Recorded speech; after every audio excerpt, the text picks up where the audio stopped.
Bonjour YouTube, comment ça va? Et si on parlait de smartphone aujourd'hui, ça changerait des dernières vidéos, non?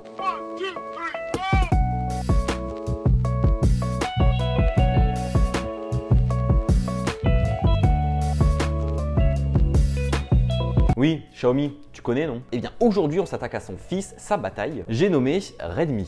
C'est joli, hein? Car oui, pour ceux qui ne le sauraient pas, Xiaomi c'est la grosse marque et Redmi c'est la petite marque de Xiaomi. C'est un peu comme Ferrero et Nutella, Nestlé et KitKat, Coca-Cola et Fanta, bref, tu m'as compris. Du coup, on a donc en face de soi un smartphone qui, comme tu l'as vu dans le titre, ne dépasse pas les 200 €. Enfin, plus précisément, coûte 199 €. On ne va chipoter pour 1 € parce que pour 1 €, tu sais ce que tu peux avoir? Tu peux avoir une baguette. Et je parle pas de la baguette d'Harry Potter, pour le coup. Et le truc assez dingue, c'est que ce smartphone, niveau spec, design et tout le reste, vaut largement plus de 200 €, alors qu'au final, oui, il coûte que 199 €. Déjà, il va proposer un écran LCD Full HD+, de 6,3 pouces, parce qu'il reste quand même assez plaisant à voir. Certes, suivant l'inclinaison qu'on va voir, on va perdre en qualité du fait, bien entendu, que c'est un écran LCD et non un écran OLED, mais encore une fois c'est un smartphone pas très cher, du coup c'est normal. Niveau design, Xiaomi a décidé de passer sur du plastique pour les côtés et du verre pour l'arrière. Mais du fait par contre que les côtés soient bombés et que le dos en verre soit totalement plat, la prise en main certes est bonne, mais par contre ça fait très mastoc dans la main. Du côté de l'arrière donc on a un dégradé de couleur qui va être dans le bleuté, il y a plusieurs coloris, il y a du rose, il y a du noir, il y en a plein, et là j'ai le modèle bleu qui va varier suivant l'éclairage. Il va donc être plus foncé au-dessus que en dessous, et du coup suivant l'inclinaison et le jeu de lumière que tu vas avoir dessus,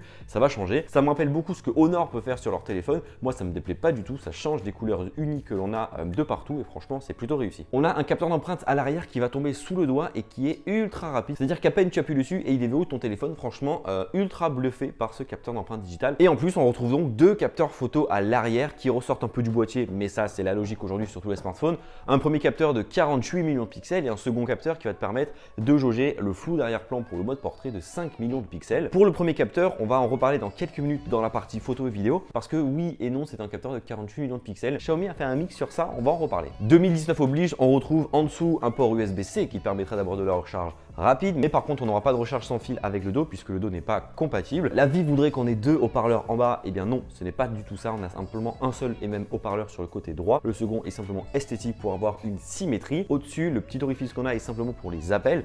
Pour tout ce qui est multimédia, il n'y aura pas de son qui sortira, donc le seul son qui sortira par en bas. C'est un son classique pour regarder des vidéos sur YouTube ou jouer à des jeux.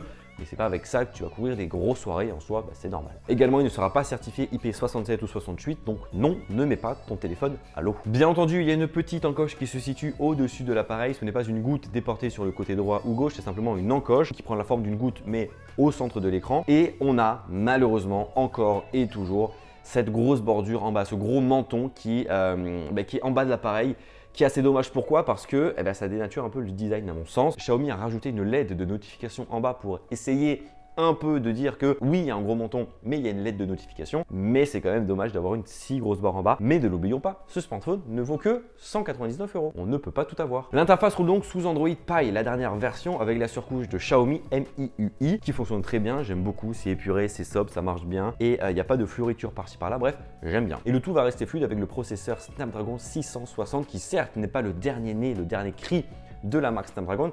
Par contre, pour l'utilisation des personnes qui vont acquérir ce smartphone, ça suffira largement puisqu'on ne va pas demander la lune, et surtout une personne qui va acheter un smartphone à 199 € ne va pas essayer de faire des tâches, des fonctions et des utilisations de ce téléphone hyper poussées. Je pense vraiment pas et je suis pas sûr. En partie photo, donc parlons-en parce que c'est très important. On a donc deux capteurs, 48 millions de pixels et 5 millions de pixels.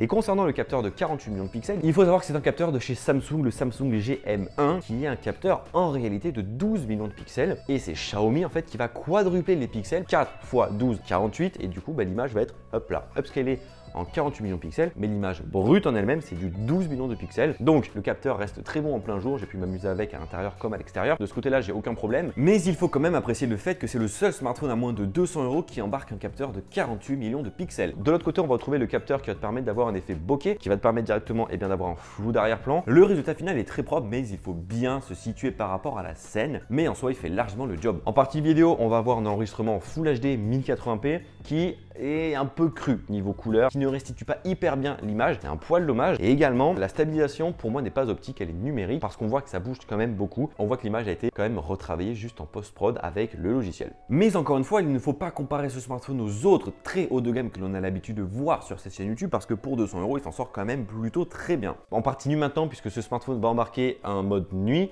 il marche puisqu'il permet d'avoir des photos bien plus éclairées qu'un smartphone classique. C'est un atout pour ce smartphone car c'est de base une fonctionnalité qui est réservée aux smartphones très chers. Donc en soi, c'est vraiment très cool de l'avoir sur un petit smartphone comme celui-ci. Et en partie avant, on a certes de la détection faciale pour déverrouiller le téléphone, mais c'est pas très sécure, autant rester avec le capteur d'empreinte digitale. Mais on a surtout une caméra avant pour faire des selfies. Et également le mode portrait, comme il est uniquement logiciel et numérique, n'aura pas le meilleur rendu en photo, mais au moins ce smartphone en embarque. Ah oui, d'ailleurs j'oubliais Xiaomi, vous nous mettez un watermark sur chaque photo dès lors que tu prends une photo.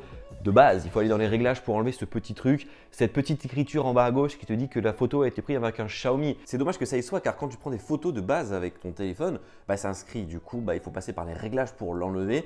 S'il vous plaît, Xiaomi, la prochaine fois, enlevez-le, ce sera un poil mieux, je pense, pour tous les utilisateurs. Ce smartphone est donc disponible à 199 € en version 32 Go, 3 Go de RAM et 299 € en version 4 Go de RAM et 64 Go de stockage. Je t'engage vraiment à partir sur le 64 Go de stockage parce que certes, tu peux mettre une carte micro SD à l'intérieur pour étendre le stockage, mais 32 Go c'est sur le papier. En réalité, tu as entre 25 et 28 Go de stockage. Ça fait vraiment pas beaucoup pour un smartphone qui certes peut filmer en Full HD, qui font des grosses photos et surtout tu vas mettre des applications. Et si le smartphone en lui-même n'a pas beaucoup de stockage, il va vite ramer, c'est un peu compliqué. Donc au final, ce smartphone 200 ou 300 €, c'est quand même un excellent rapport qualité-prix. Il y a des mais, c'est clair parce qu'il ne peut pas être parfait, mais franchement, pour son prix, c'est un très bon rapport qualité-prix. Dis-moi toi du coup, qu'est-ce que tu en penses de ce fameux smartphone dans les commentaires de la vidéo. Gros pouce bleu dans la barre des pouces bleus si tu as apprécié cette vidéo et nous on se retrouve dans une prochaine vidéo. Je dis 3 fois vidéo, c'est beaucoup, pour parler de plein d'autres choses. Bon allez, bye bye.